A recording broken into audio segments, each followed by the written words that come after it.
Ésaïe, chapitre 36. La 14e année du roi Ézéchias, Sanchérib, roi d'Assyrie, monta contre toutes les villes fortes de Juda et s'en empara. Et le roi d'Assyrie envoya de Lachis à Jérusalem, vers le roi Ézéchias, Rabshaké avec une puissante armée. Rabshaké s'arrêta à l'aqueduc de l'étang supérieur, sur le chemin du champ du Foulon. Alors Éliakim, fils de Hilkija, chef de la maison du roi, se rendit auprès de lui, avec Shebna, le secrétaire, et Joach, fils d'Azaph, l'archiviste.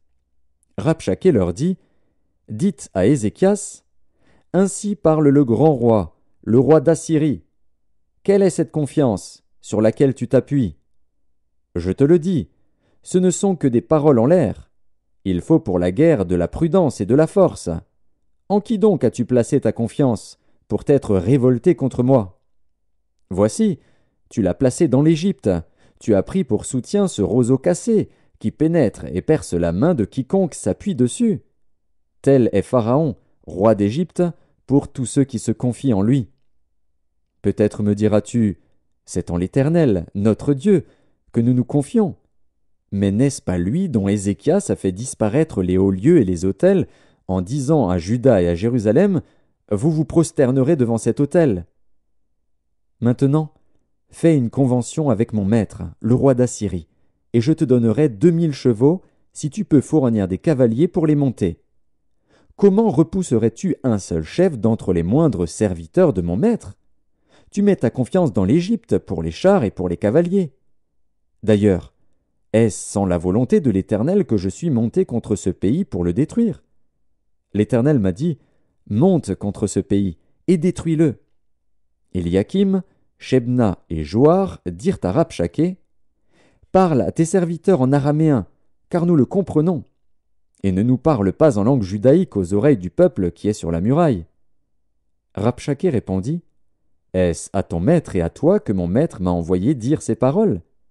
N'est-ce pas à ces hommes assis sur la muraille pour manger leurs excréments et pour boire leur urine avec vous ?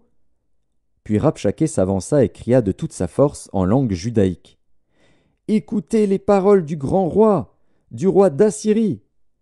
Ainsi parle le roi. Qu'Ézéchias ne vous abuse point, car il ne pourra vous délivrer.